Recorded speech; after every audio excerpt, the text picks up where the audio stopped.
Good morning, America. Tropical Storm Debby churning toward Florida. With strong winds and rainfall totals up to 18 inches and fears of a life-threatening storm surge. The warning's in effect right now. Our weather team tracking its path up the coast. Campaign battleground. Donald Trump rallying in Georgia just days after Vice President Kamala Harris appealed for votes in the very same spot, in a critical state seen up for grabs. Trump's new attacks as Harris edges closer to naming her vice presidential pick. Homicide investigation. The medical examiner's ruling in the death of Devontae Mitchell, seen being dragged and pinned down by hotel security guards. It was so brutal, and just what they did to him. His wife speaking out amid new calls for justice.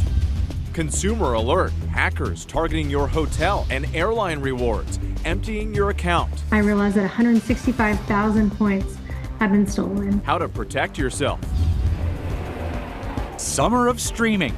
Fans catching up on the couch with their favorite shows, setting new records for popular series, with the most anticipated season finale still to come.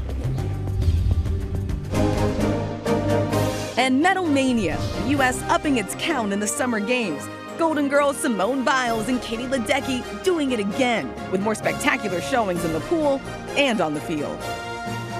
Live from ABC News in New York, this is Good Morning America.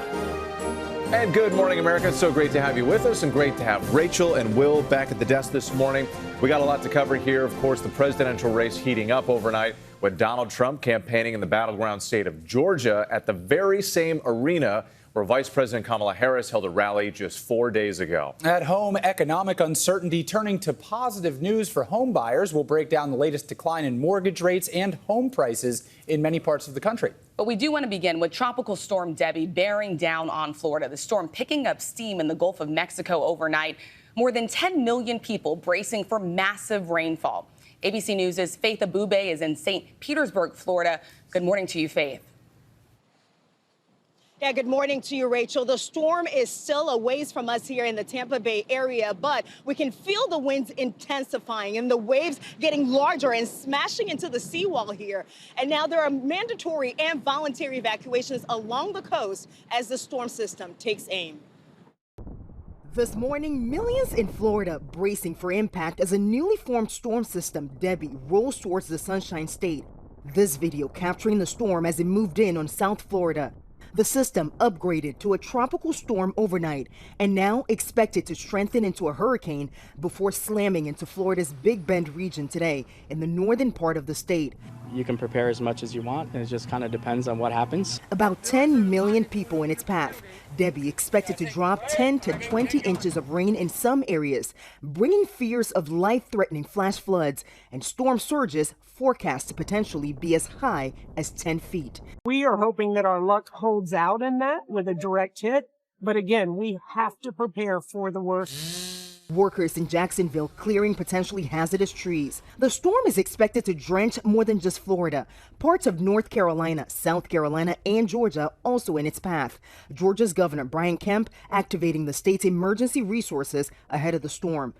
Back in Florida, we caught up with some residents picking up sandbags to protect their homes. It definitely is nerve-wracking. I feel like our vulnerable point is our front door. I know it won't prevent severe flooding if things get really bad, but at least it's something. And Rachel, the slow-moving speed of the storm system could really do a lot of damage, dumping heavy amounts of rain on areas that really can't handle it. President Biden has been briefed on the situation. The administration says they're working with FEMA to coordinate a response. Rachel? That area in St. Petersburg already starting to feel the impact. Faith Abubey, stay safe for us out there. Thank you. And let's get right to our Samara Theodore. Samara, this storm clearly gaining strength. Where is it headed? Directly for the west coast of Florida right now, but also impacting Georgia. More on Georgia in a moment. Tropical storm warnings have been issued from Key West to Tampa. Hurricane warnings now for the Big Bend coast near Cedar Key there. And here's what happens. water temperatures 4 to 5 degrees above the norm for this time of year. So we're going to see this intensify very quickly to a Cat 1 storm by Monday morning by the time it makes landfall. Look at what happens with this structure here. It's hitting just north of Cedar Key, bringing heavy rain, storm surge, and wind Monday morning. By the afternoon, it drives into the Florida-Georgia coast. And then we hit Savannah and Charleston. This is really interesting. From 7 a.m. Tuesday to 7 p.m. on Tuesday, this storm just sits over the low country. So this could lead to potentially historic flooding, major impacts for both Florida and Georgia and the Carolina coastline. Will? Our thoughts with everyone in its path tomorrow. Thank you for staying on that for us. And we'll turn now to the presidential race as Donald Trump and running mate J.D. Vance try to persuade voters in Georgia and Vice President watch for the Harris campaign with an announcement expected this week. ABC's senior White House correspondent Selena Wang is in Atlanta with more. Selena, good morning to you. Good morning, Will. Former President Donald Trump rallied here in Georgia last night, trying to court voters in this critical battleground state. He was clearly testing new attack lines on Vice President Harris, trying to see what would stick. All of this as the vice president is on the verge of choosing her running mate. Overnight, former President Donald Trump and his running mate J.D. Vance rallying in battleground Georgia. We're going to win the great state of Georgia in an epic landslide. Trump testing attack lines and insults on Vice President Kamala Harris just days after she rallied at the same venue. And when we fight, we win. She's acknowledged to be the worst vice president in the history of our country. Harris and Trump both courting Georgia voters as the race tightens in battleground states. And Harris this morning on the verge of choosing her running mate. Former Attorney General Eric Holder, whose law firm is conducting the high-stakes vetting process, arriving at the Naval Observatory in Washington yesterday. Sources tell ABC News Harris is meeting with some top contenders this weekend, including popular first-term Pennsylvania Governor Josh Shapiro, a former prosecutor. Also under consideration, Arizona Senator and retired astronaut Mark Kelly, the husband of Gabby Giffords, Minnesota Governor Tim Walz, a retired school teacher and former congressman, and Kentucky Governor Andy Beshear, a rare Democrat leading a red state. Some Trump supporters in Georgia tell me the former president should tone down the attacks on Harris. Stick with the issues, yeah. Stick with the task at hand. Vice President Harris will choose her new running mate by Tuesday. That's when she kicks off her travel to 7 battleground states in just 5 days, along with her new running mate. Donald Trump, on the other hand, he only has one rally scheduled for next week. Whit. Selena Wang, thank you. For more on this, let's bring in ABC News political director and Washington bureau chief Rick Klien and Rachel here, who's at the desk and been following both campaigns this campaign season. Rick, let's start with you. So talk about what's at stake for Vice President Harris and what do these final calculations look like as she decides on a running mate? Yeah, we're beyond political handicapping. At this stage, Harris and everyone on our team knows what you're getting with someone like Josh Shapiro as a governor of Pennsylvania, a key battleground state. You know what you're getting with Tim Walz, the governor of Minnesota. You know what you're getting with Mark Kelly and the sterling biography that he brings. What you don't know necessarily is the personal chemistry. This is someone that Harris will have to work with for 4 years and for this critical stretch of the campaign. And that's what matters now. These meetings at the Naval Observatory, of course, are taking place in the very house that one of these men might occupy as vice president. And this is essentially a job interview for a job that Kamala Harris knows literally better than anyone because she is doing it now. All right, Rick, stand by for us. Rachel, I want to bring you in here. You've been tracking the Trump campaign. It's been interesting seeing him out, giving these stump speeches and how things have changed. How are they responding to this shift on the Democratic ticket? Yeah, well, we've talked about how much the Trump campaign really wanted it to be President Biden on the Democratic ticket in November. Now they are trying to recalibrate their strategy here. And you're seeing the former president out on the campaign trail, really trying to test out these new lines, see exactly what sticks. It was just a few days ago when he questioned the racial heritage of Vice President Kamala Harris, questioning her racial identity. What you're hearing from voters there in Selena's piece, Republican voters, Trump supporters, who are saying, focus on the issues. We are starting to hear that more and more from Republicans on Capitol Hill, saying that is not the way to win an election. The way to win an election is focus on the issues. And that'll be definitely something to watch in this very busy week ahead. Rick, let's go back to you now and give us just a state of the race heading into this critical week. Who has the edge in the polling? This has been a whirlwind couple of weeks into this, upended the polls. Take a look at the 538 polling average in the battleground states, and you see the story of the last couple of weeks. You see the deficit that Joe Biden had on the day that he exited the race in all 7 of the major battlegrounds. And now, according to the polling averages, Kamala Harris has eaten into that edge or erased it and turned it around entirely in all of those states. The big 3 battleground states that are at the top of that list, Wisconsin, Pennsylvania, Michigan, those 3 alone almost certainly would deliver Harris the presidency. She's now leading in all 3 of those states. Still a very, very tight race, as you noted. Rick, thank you so much. Tune in to This Week later on this morning. George Stephanopoulos interviews Trump ally Representative Byron Donalds about the state of the race, plus the Wall Street Journal about that prisoner exchange with Russia. Rachel?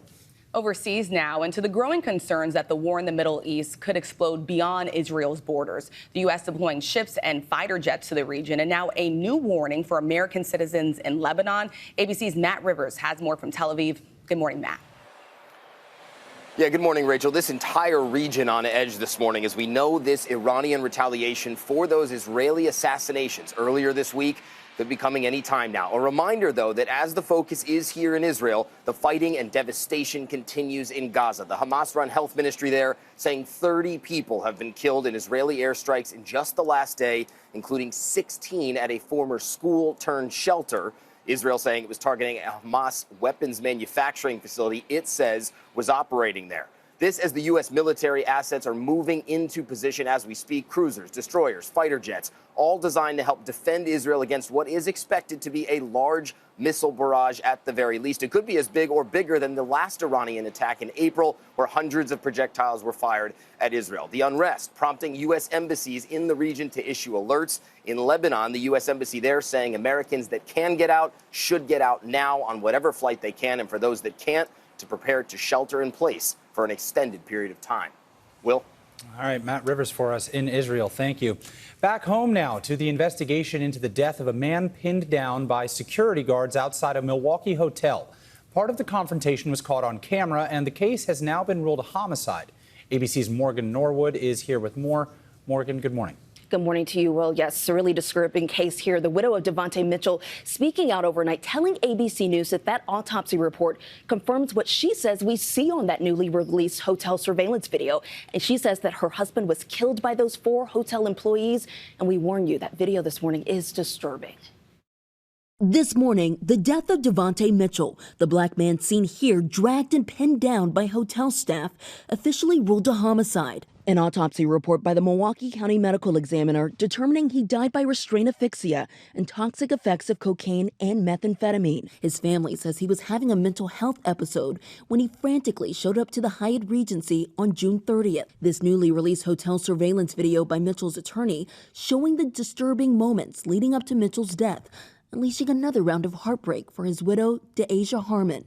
It broke something inside of me because it was so brutal, and just what they did to him, it's unbelievable. In this video, you see Mitchell running into the gift shop and eventually into the women's bathroom. The situation escalating as hotel security confront him and begin to escort Mitchell out. One hotel employee punching him in the face before guest jumps into the beating. Mitchell then dragged out of the hotel doors. Graphic video showing hotel staff pinning down the 43-year-old father for nearly 8 minutes as he screamed in agony for help. Justice for who? Devontae! Mitchell unresponsive when police arrive at the scene. This morning, prosecutors reviewing requests to file felony charges. What these videos demonstrate is that he was brutally beaten to death. And, that is so wrong. And it was at the hands of Ambridge Hospitality employees who were not trained. Flat, that's what they told police. We had no training. And the hotel group says it's doing everything it can to support that police investigation. In a statement saying it will continue our own investigation, which has already resulted in the termination of several associates who violated our policies and procedures. All right, Morgan Norwood for us. Thank you.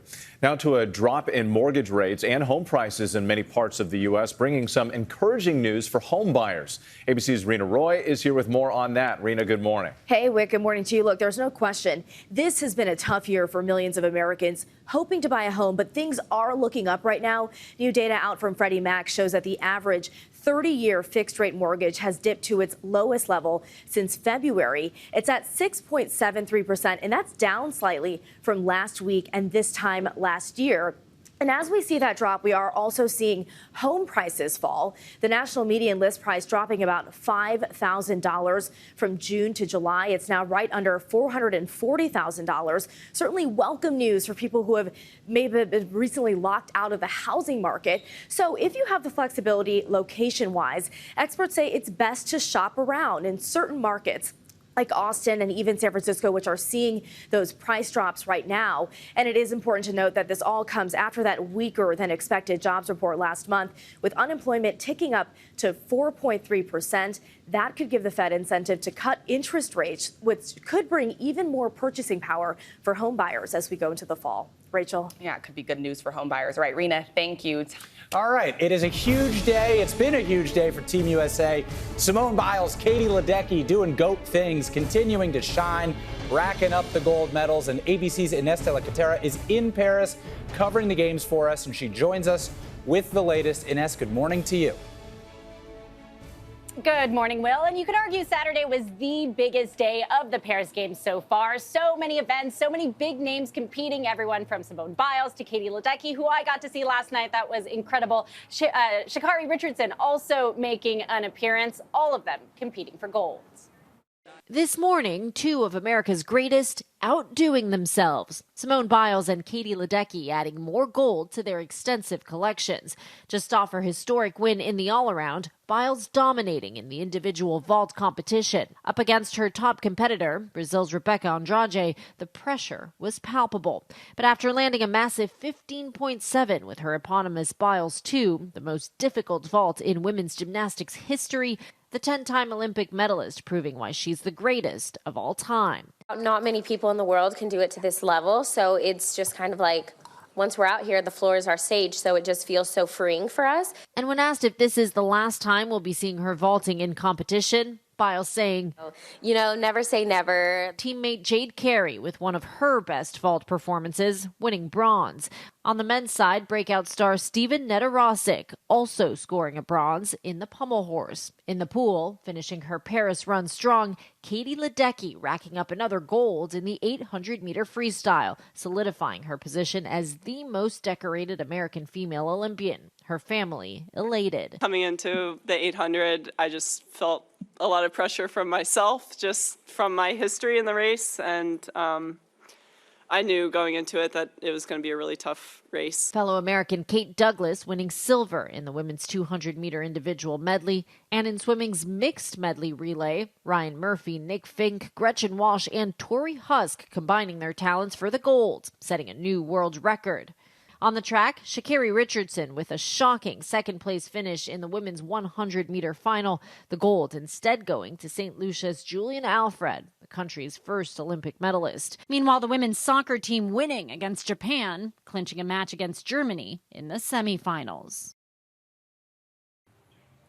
And Noah Lyles finishing second in his heat. We are expecting to see him later today. But guys, with all our wins this weekend, we are moving up in the gold medal tally. We now have 14 gold medals, just behind China with 16. And we are still leading the way in the total number of medals with 61 medals in all. Love to see that. All right, Inez, thank you so much. And by the way, Simone Biles, Katie Ledecky, I had the opportunity to talk to both of them in Rio back in 2016. And the fact that they're still here, everything, all the challenges that they've overcome to get here is just truly incredible. Two of America's greatest Olympians still doing it. When you watch it, you just can't help but just say, wow. Yeah. The whole piece, I was like, wow, Yeah. wow, wow. It's incredible. I get so touched by the family reactions, too. Ledecky's won everything forever, and her family's still that excited. It's an emotional moment. I'm a sucker for those dad tears, for sure. 100%. Of course you are, yeah, right? Great stuff.